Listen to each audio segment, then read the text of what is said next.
Gálatas capítulo 2, gente. Vamos fazer uma leitura breve aqui, que o Senhor fale conosco em nome de Jesus. Gálatas 2, versículo 20, diz assim, Paulo fala assim: fui crucificado com Cristo, assim já não sou eu quem vive, mas Cristo vive em mim. A vida que agora vivo no corpo, vivo-a pela fé no Filho de Deus, que me amou e se entregou por mim.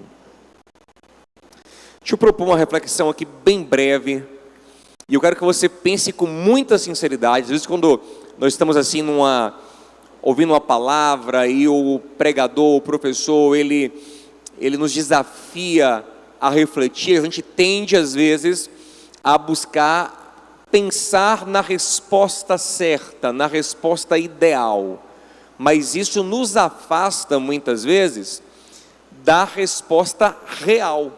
Então, antes da gente buscar o ideal, a gente tem que enxergar o real, para saber de onde estamos partindo. Então, eu queria que você buscasse a resposta real do seu coração. Então, isso exige uma certa reflexão para o que eu vou propor aqui agora.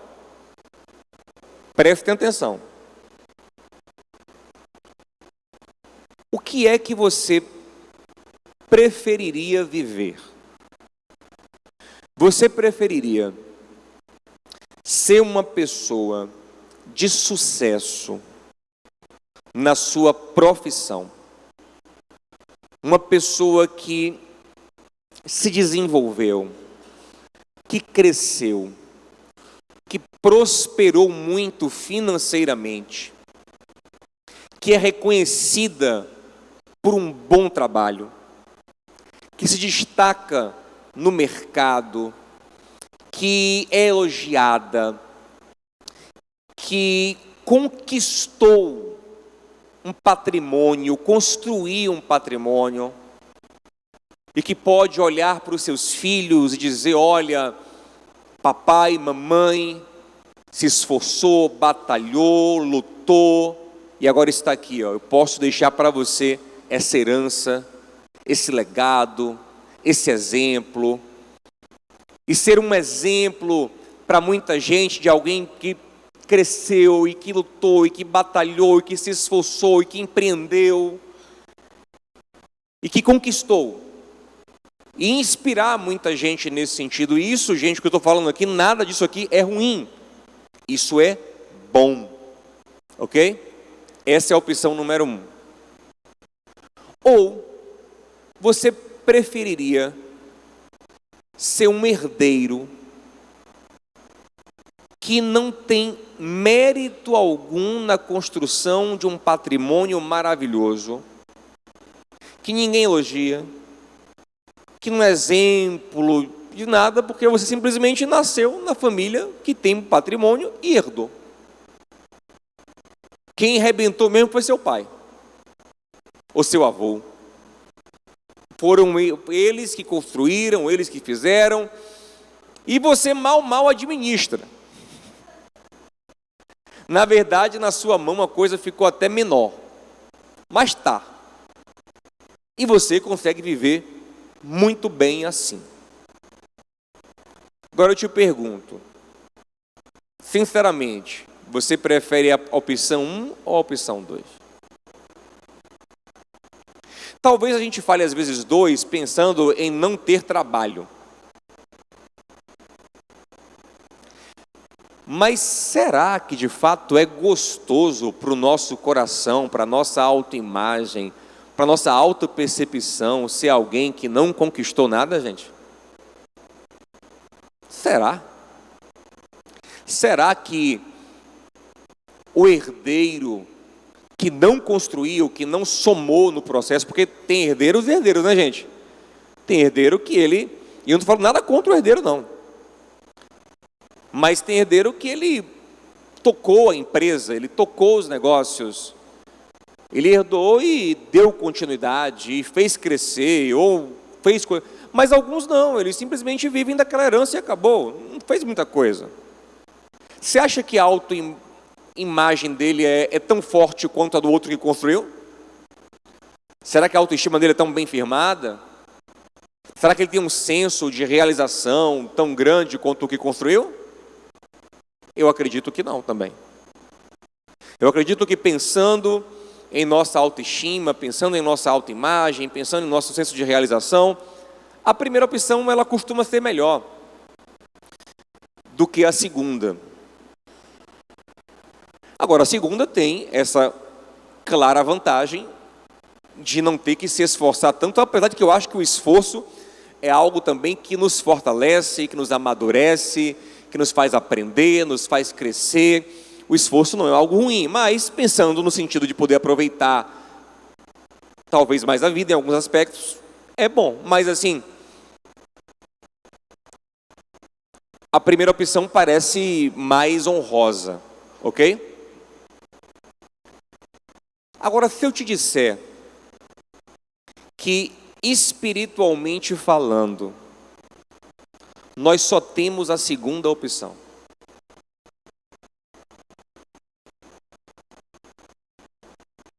E isso é uma coisa que nos confronta muito. Essa é a nossa grande dificuldade com o Evangelho de Cristo.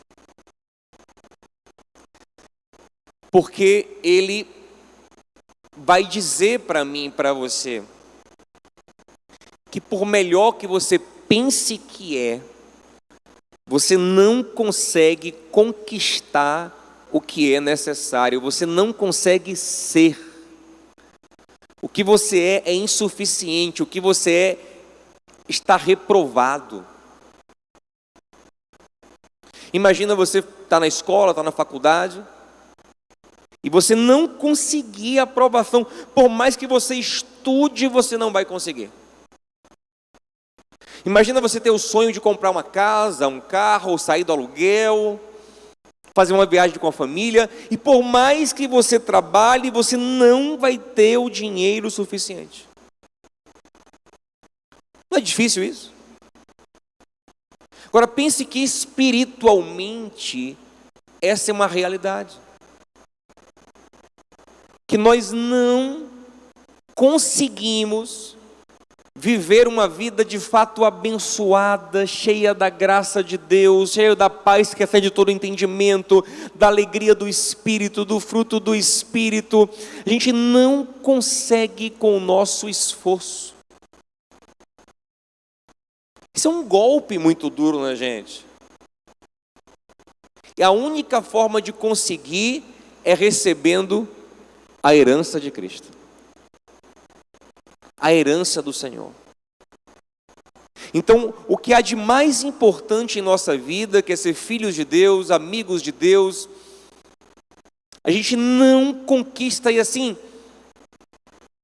não há em nós capacidade para tal. Então, quando a gente fala sobre o coração de Cristo, que é a essência de Deus em nós, o que nós queremos, é o fruto do Espírito, é a mesma coisa, o fruto do Espírito é a vida de Deus em nós, é a vida no Senhor, é a vida abençoada, é a vida de luz, de graça, de amor, de compaixão, como nós pregamos aqui, essa vida plena no Senhor. Nós estamos falando de algo inalcançável, algo que nós não conseguimos em nós mesmos. Então Paulo vai falar o seguinte: eu abri mão de confiar em mim, de ser algo em mim mesmo. Já não vivo eu. Observe, a gente foca muito no Cristo vive em mim, né? Que é a nossa meta. Mas tem que pensar no já não vivo eu. Eu sou incapaz, eu não tenho condições, o meu coração é corrompido, o meu coração é pecaminoso. Em Jeremias 17 diz que o coração do homem tem uma doença incurável.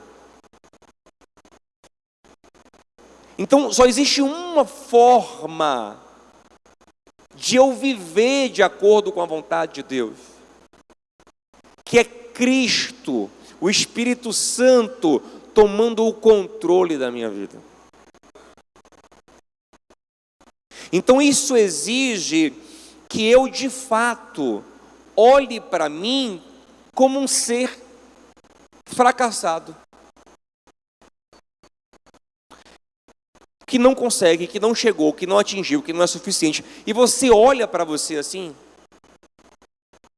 Sinceramente, você já entendeu o seu fracasso? Você já entendeu a sua insuficiência? Você já entendeu que você não é o que é necessário? Você já entendeu que você, por você mesmo, naquele grande dia, ouviria de Deus: aparte-se de mim. Você não é suficiente. Você está reprovado. Você não está no padrão que eu estabeleci. Você não me agrada. Ouça isso. Isso aqui é muito forte. Você, por você mesmo, é desagradável a Deus. Deus se desagrada de você. Deus tem vezes que se ira com a sua natureza. Então a única forma de nos tornarmos agradáveis a Deus, de não estarmos debaixo da ira de Deus, é quando o próprio Deus, por graça, coloca o seu Espírito em nós. Mas aí não é você, é Ele. Você entende? Então quem vai ser aprovado? Você? Não. Paulo, gente, era um homem em si que tinha muito mais do que todos nós aqui. Leia depois Filipenses capítulo 3. Paulo fala: se alguém podia se gabar do que era naturalmente, quanto mais eu. Ele ali está se comparando com outros cristãos da época e até com alguns apóstolos que estavam puxando um pouco da graça para a lei. E ele fala: se alguém pode se gabar, quanto mais eu. Porque diferente dos outros apóstolos que não cumpriam uma lei tão rigorosamente, eu era irrepreensível na lei. Eu era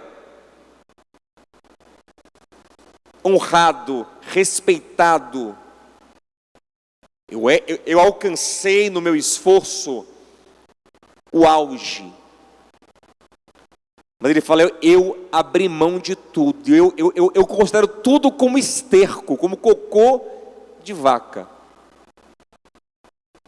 Porque eu entendi que nada disso é suficiente para que eu viva com Deus, para que eu alcance a vida no Senhor.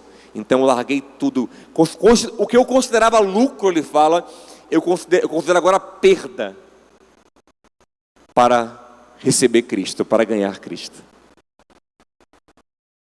Então, o Evangelho é esse chamado, gente, para deslocar completamente a confiança de nós mesmos para a confiança no Senhor.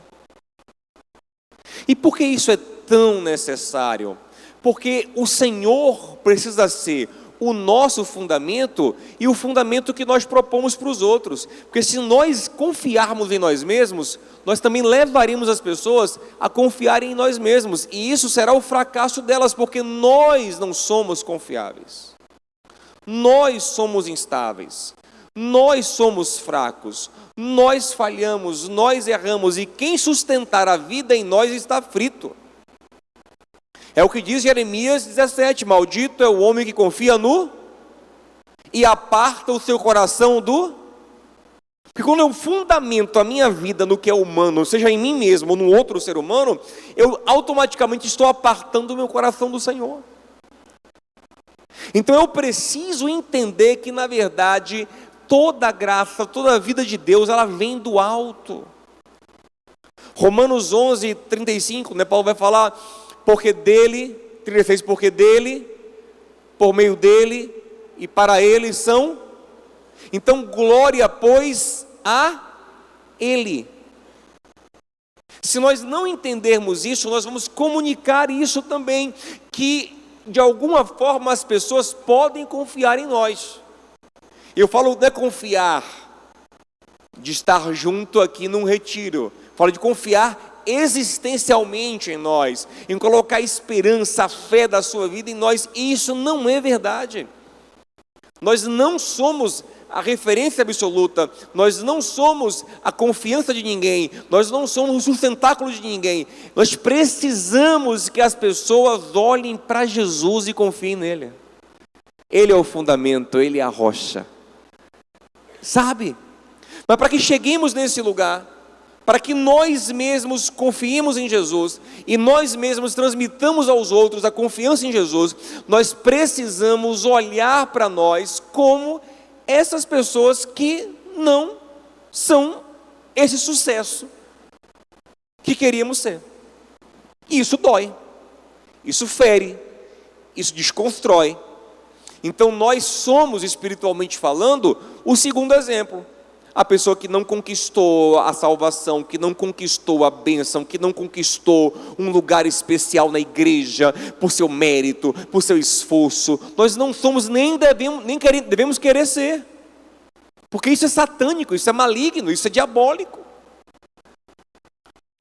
Paulo diz em Filipenses 2,5: tendes em vós o mesmo sentimento que houve em Cristo, que sendo Deus se esvaziou.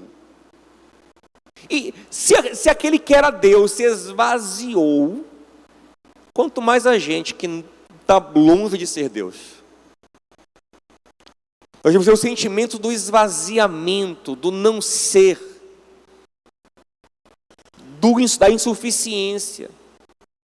Isso não é, para encerrar, não é, gente, anulação de personalidade, não.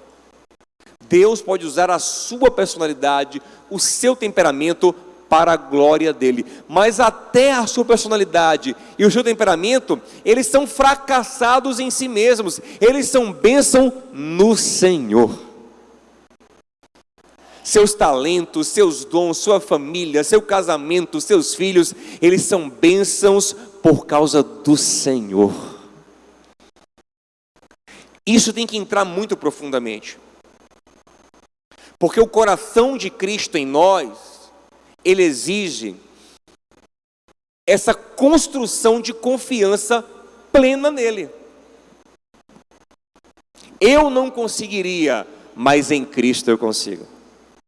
Então, olha, isso é bom, porque, assim, mas pastor, isso não me deixa muito fraco, poxa, porque eu vou ficar meio assim, cabisbaixo, pô, eu sou fraco, eu não sou. Não, pelo contrário, porque se você confiar em você mesmo, no fundo, você sabe que há um limite para você. Mas se você confiar em Cristo que habita em você, o que é que Paulo fala em Filipenses 3, 4, 3?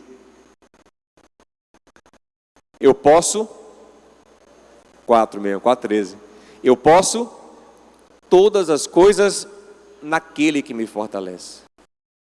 Ele fala, já não sou eu, é Cristo que habita em mim, e por isso eu vivo pela fé.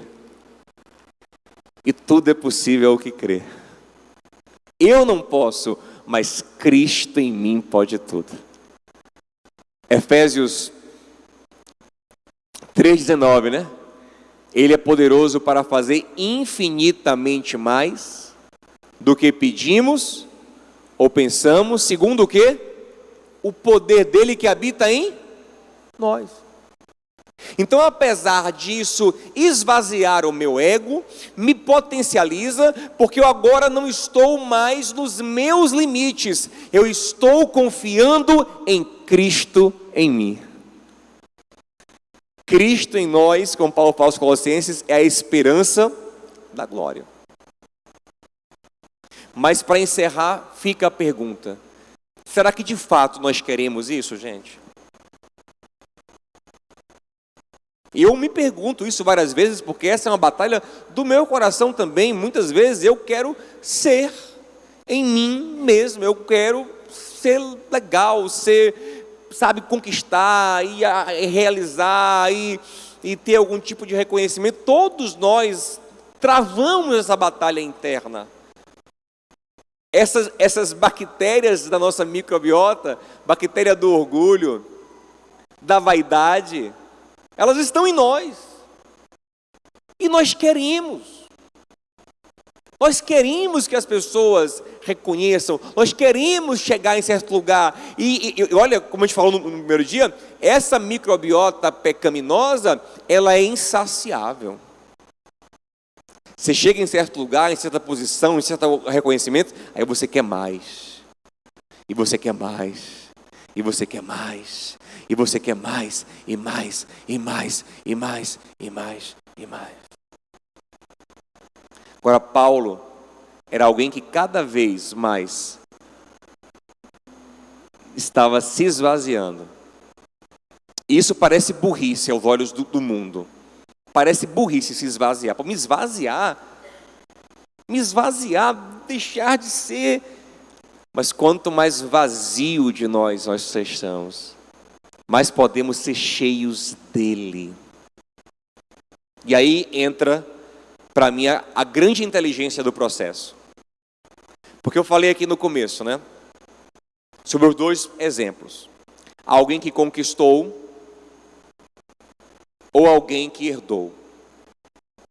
Agora eu quero que você imagine o seguinte: que o que você pode conquistar, vamos falar aqui em termos financeiros, só como ilustração, como metáfora, o que você pode conquistar no máximo é um patrimônio de milhões, digamos. Você pode conquistar um patrimônio milionário.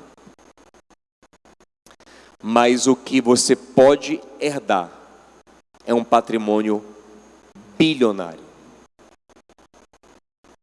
Você entende? E o que o Senhor quer fazer em nós, gente, é incalculável. Está para além do que pedimos ou pensamos. Mas isso vai exigir de nós essa renúncia, essa desconstrução, essa glorificação do Senhor, esse apontar para Ele, esse dizer eu não mereço, eu não sou em mim mesmo, tudo de bom em mim vem do Senhor. Não é mérito meu, eu não sou exemplo absoluto. As coisas que acontecem na minha vida foi o Senhor, e até o que eu acertei foi o Senhor me dando sabedoria, e o que deu certo foi o Senhor abrindo a porta, foi o Senhor me guardando. É sempre sobre o Senhor. Ah, mas eu fiz, o que eu fiz deu certo por causa dele. A gente precisa disso para que o coração dele pulse em nós, porque o coração dele em nós não é condicionamento operante, não é simplesmente compreensão cognitiva, é espírito. É uma vida em nós. E essa vida em nós precisa superar o nosso viver natural. Por isso que Paulo fala, já não vivo eu. É Cristo que vive em mim. O que eu vivo, o que eu faço é pela fé. Significa, tudo que eu vivo é confiando nele agora. Rapaz, isso é extraordinário. Isso é maravilhoso. Que o Senhor nos leve a esse lugar. Amém, gente?